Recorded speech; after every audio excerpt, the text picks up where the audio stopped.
ना काहू का गुरु, ना काहू का चेला, साफ सुथरी बातों की यही है सही बेला। दोस्तों जय हिंद। सशक्त आवाज में आप सभी का स्वागत है। मैं हूं सुनील ढांडा। ऑपरेशन सिंदूर लॉन्च हुआ 6 और 7 तारीख मई की, इसके बीच में, और मात्र 100 घंटे में ही उसका पटाक्षेप भी हो गया। इसको मैं युद्ध विराम नहीं मानता। मैं सिर्फ यही मानता हूं कि भारत ने आतंकी ठिकानों पर, जो टेररिस्ट थे, उनके जो ठिकाने थे, हमने उनको निशाना बनाया। और इनके पीछे जो पाकिस्तान का बड़बोलापन था कि हमारे पास परमाणु बम है, हम ये कर देंगे, हम वो कर देंगे, तो हमने उनके बेस का सत्यानाश कर दिया। इसलिए मैं इसको इसलिए युद्ध विराम नहीं मानता क्योंकि युद्ध तो अभी शुरू नहीं हुआ। ये तो सिर्फ आतंक को खत्म करने का हमारा एक पहला कदम था। अब युद्ध विराम, यानी कि जो लोग कह रहे हैं कि युद्ध विराम हो गया, सीज फायर हो गया, अब लोगों का इस पर कुछ अपने अपनी रिएक्शंस हैं।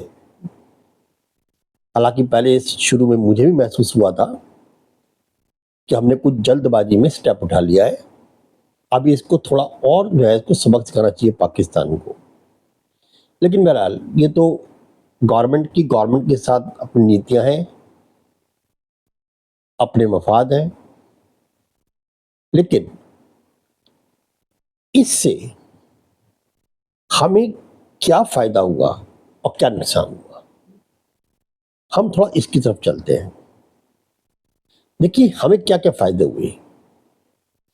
सबसे पहला तो ये हुआ कि हमने जो इनके आतंकी थे और जो आतंकी ठिकाने थे, हमने उनको नष्ट किया।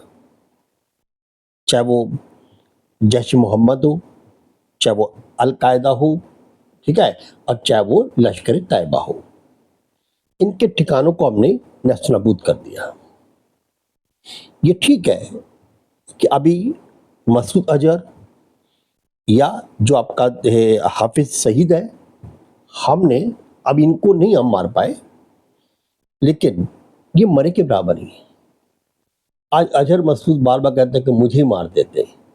याद करिए, पहलगाम में जब उस बच्ची ने ये कहा था कि जब मेरे हस्बैंड को, मेरे पति को मार दिया, मुझे मार दीजिए, तो क्या जवाब दिया था? नहीं, तुम्हें नहीं मारेंगे, जाके बता देना मोदी को।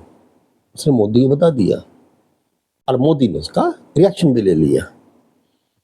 अब आप वही वर्ड उसके मुंह से भी निकल रहे हैं, काश मैं मर जाता।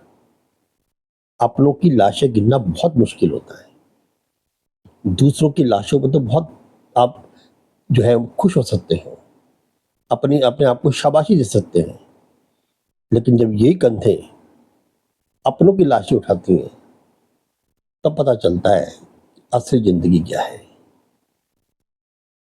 आज भले ऊपर से रोता ना हो, लेकिन मैं गारंटी से कह रहा हूं, उसका भीतर से वो टूट चुका है और भीतर से वो खूब रोता होगा कि मैंने क्या बोया, जो बोया वो पा लिया। ये हमारी एक जीत है, ये हमने पाया। दूसरा, हमने सिंधु जल समझौता रद्द करके हमने पाकिस्तानियों को ये औकात दिखा दी कि हम जब चाहे आपको डुबो सकते हैं और जब चाहे आपको गले को सूखा कर सकते हैं, आपको सुखा सकते हैं। हमारी दूसरी बहुत अच्छी जो है ये अचीवमेंट है। तीसरी अचीवमेंट क्या है? हमने चाइना को, जो उनके हमदर्द थे, उनके जो ये आपके मिसाइल्स, उनके प्लेन, इवन की जो अमेरिका है उसका बड़ा एडवांस F-16 और चाइना का J-17, इनको धूल चटा दी। सबसे बड़ी अचीवमेंट क्या है? अगर आप गौर से देखें तो सबसे बड़ी अचीवमेंट क्या है? सबसे बड़ी अचीवमेंट ये रही इसके अंदर कि हमने पाकिस्तान से एक युद्धाभ्यास कर लिया। हमने पाकिस्तान से एक युद्धाभ्यास कर लिया और उस युद्ध में हमने, यानी युद्ध ही माना जाए अगर मान लो, तो इसमें हमने अपने सारे मिसाइल्स में से केवल एक आकाश बराकेट, या फिर हम देखा जाए तो जो हमारी आकाश से हमें डिफेंस मिलनी थी किसके द्वारा, S-400 से, हमने उसका भी टेस्ट कर लिया। और वो जो धमकी दे रहा था गिदड़ बम की, परमाणु बम है, परमाणु बम है, चलाओ भाई परमाणु बम। परमाणु बम को खिलौना नहीं है, उठाया और फेंक दिया, ऐसा कुछ नहीं है।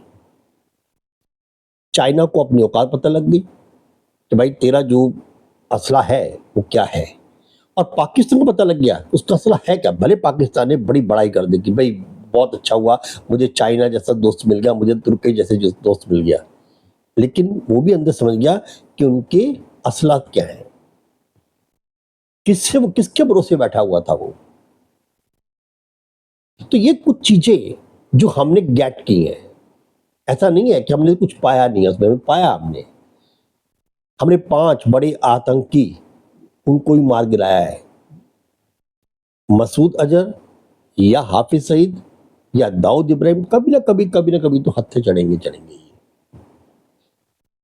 लेकिन अभी कुछ टाइम हमें लगेगा, ये जो हमें युद्ध विराम किया है, यानी कि मैं गवर्नमेंट की एक ऑर्डर बात कर रहा हूँ कि अगर सीज फायर मानते हैं तो सीज फायर किया है अगर मान लीजिए, तो वो इसलिए क्या है कि पाकिस्तान गिड़गिड़ा रहा है, और पाकिस्तान के गिड़गिड़ाने पर ही है हमने इसको सीज फायर किया। आप एक बात को नोट करिए कि कुछ ही टाइम के अंदर, कुछ ही टाइम में पाकिस्तान के अंदर बहुत बड़ा जो है एक खेल होने वाला है। या तो आसिफ मुनीर जाएगा और या फिर शहबाज शरीफ जाएंगे, दोनों में से एक ही गद्दी जाएगी 100%। आपने देखा शहबाज शरीफ का चेहरा क्या था, और बार बार वो मुनीर को धन्यवाद बोल रहा है।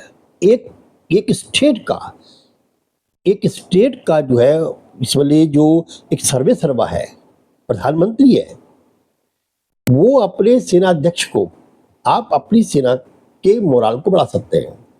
आप ये कहना आपका है कि हाँ हमारी सेना ने डट के मुकाबला किया, बिल्कुल बनता है। प्रधानमंत्री भी कह सकता है, राष्ट्रपति भी कह सकता है, आम जनता भी कह सकती है। लेकिन आप ये किसको थैंक्स बोल रहे हैं, यानी साफ जाहिर है कि वो अपनी कुर्सी को बचाने की कोशिश कर रहा है। तो नवाज शरीफ या तो खुद जाएगा, और अभी तक की जो ट्रैक रिकॉर्ड्स हैं उनके अकॉर्डिंग से यही है कि मुनीर तो जाने से रहा, शरीफ ही जाएंगे। अब वो में कितनी शराफत बची है तो वहां से ये पता लग जाएगा अभी तो। बाकी आप देखिए कि जितनी भी और अचीवमेंट्स हुई हैं आपकी, जो हमने जो टेस्ट वगैरह कर लिए हैं, ये सब हमारी अचीवमेंट में आती हैं। तो इससे आप घबराइए नहीं कि हमने सीज फायर कर लिया है। तो हालांकि ये हमें मालूम है कि महमूद गजनवी को भी हमने 14 बार छोड़ा था, 16 बार शायद, और आखिरकार उसका रिजल्ट भी पता है हमें। लेकिन फिर भी हमें इंतजार करना चाहिए। आज तक के लिए इतना ही, बाकी फिर जय हिंद।